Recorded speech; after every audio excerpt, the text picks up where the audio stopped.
Hello buddies, welcome to buddies పాతకాని. ఎలా ఉన్నారంతా? అది 2005. అప్పుడు నేను ఇంటర్మీడియట్ చదువుతున్నాను.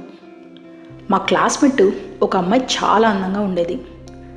తను ఒక ముస్లిం, ఎప్పుడు బుర్కాతోనే ఉండేది. క్లాస్మేట్ అమ్మాయిలైన మేమే తన ఫుల్ ఫేస్ చాలా రేర్గా చూసేవాళ్ళం. ఇక అబ్బాయిలు అసలు తన ఫేస్ చూసారో లేదో కూడా తెలీదు. కానీ ఫేస్ చూడకపోయినా తన కళ్ళు చూస్తే చాలు చాలా అందంగా ఉంటుంది అని అర్థమయ్యేలా ఉండేవి. తన పేరు జుబేదా బేగం. తన్ని మా క్లాస్ వాళ్ళు, మా పక్క క్లాస్ వాళ్ళు కూడా లైన్ వేసేవాళ్ళు. కానీ తను మాత్రం ఎవరిని పట్టించుకోకుండా కాలేజ్కి వచ్చామా, క్లాసెస్ విన్నామా, వెళ్ళామా అన్నట్లుగా ఉండేది. మా క్లాస్లో నాకు ఫ్రెండ్ ఉండేవాడు. తన పేరు నాని. ఆ టైంలో నా బెస్ట్ ఫ్రెండ్ టైప్స్. వాడు చాలా గుడ్ బాయ్, కాకపోతే కొంచెం పిరికివాడు. మా క్లాస్ పక్కనే క్యాంటీన్ ఉండేది. ఫ్రీ టైంలో టీకనో సమోసాకనో క్యాంటీన్కి వెళ్తుండేవాళ్ళం, నేను, నాని, ఇంకా మా అదర్ ఫ్రెండ్స్ కలిసి. జుబేదా మాత్రం క్యాంటీన్కి ఎప్పుడూ వచ్చేది కాదు. 12th గ్రేడ్ అంటే ఏముంటుందండి, ఎప్పుడు చదవటం తప్ప వేరే పని ఉంటుందా? అలా కొన్ని మంత్స్ గడిచాయి.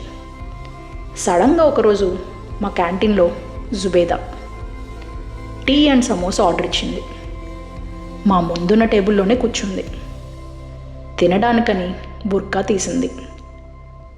అంతే, నా పక్కనున్న మా బ్యాచ్ అబ్బాయిలు మొత్తం ఫిదా, మా నాన్నగారితో సహా. అప్పటి నుండి రోజు ఈవినింగ్ బ్రేక్ టైంలో జుబేదా క్యాంటీన్కి రావడం స్టార్ట్ చేసింది. తన ఐసు మా నాన్నగారిని చూడటం నేను చూసా. యాక్చువల్లీ అందరూ చూశారు. ఇక అప్పటి నుండి జుబేదా నీకోసమే క్యాంటీన్కి వస్తుంది అని మొదలుపెట్టారు. రోజు తను రావడం, టీ సమోసా ఆర్డర్ ఇవ్వడం, మా ముందున్న టేబుల్లో కూర్చోవడం, నానిగాడికల్లో ఒకసారి చూడటం, తినడం, వెళ్ళిపోవడం, రోజు ఇలాగే జరుగుతుండేది. మా ఫ్రెండ్స్ గ్యాంగు నానిగాడిని, అరే అమ్మాయి కదా, సిగ్గుపడుతుందేమో, నువ్వు వెళ్ళి ప్రపోజ్ చేయరా అని సలహా ఇచ్చారు. వీడు పిరికివాడు కదా, వామ్మో నా వల్ల కాదు అన్నాడు. అలా 3 months గడిచాయి. ఫైనల్ ఎగ్జామ్స్ టైం కూడా వచ్చింది. ఇవి అయిపోతే ఇక కాలేజ్ వదిలి అందరూ ఎవరి దారి వాళ్ళు వెళ్ళిపోతారు అని అందరికీ తెలుసు. ఎగ్జామ్స్ టైం కదా, సో అందరూ ప్రిపేర్ అవుతూ కాలేజ్కి రావడం మానేశారు. నానిగాడు జుబేదాని మిస్ అయ్యి ఫైనల్గా జుబేదాకి ప్రపోజ్ చేద్దాం అని ఫిక్స్ అయ్యాడు. అప్పట్లో సెల్ ఫోన్స్ లేవుగా, సో వాళ్ళ ఇంటి ల్యాండ్ నెంబర్ కనుక్కొని మా కాలేజ్ పక్కన ఉన్న కాయిన్ బాక్స్ నుండి తనకు కాల్ చేశాడు. పక్కన నేను మా ఫ్రెండ్స్ కూడా ఉన్నాం ధైర్యం కోసం.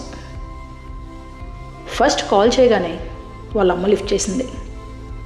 భయంతో వీడు పెట్టేశాడు. 10 minutes ఆగి మళ్ళీ చేశాడు. అప్పుడు జుబేదా ఎత్తింది. హలో జుబేదా అన్నాడు. తను ఎవరు అంది. నేను నానిని. ఎలా ఉన్నావు, ఎగ్జామ్స్కి బాగా ప్రిపేర్ అవుతున్నావా అని అడిగాడు. హా అనింది. పక్క నుండి మేమంతా వింటూనే ఉన్నాం. వీడు జుబేదా, నువ్వు నన్ను రోజు చూస్తున్నా, నీకు నేనంటే ఇష్టమని తెలిసినా నీతో చెప్పడానికి నాకు ఇన్నాళ్ళు పట్టింది. నువ్వు కాలేజ్కి రాకపోయేసరికి నేను చాలా మిస్ అయ్యా. అందుకే ఈరోజు నీకు ఎలా అయినా చెప్పాలి అని కాల్ చేశా అన్నాడు.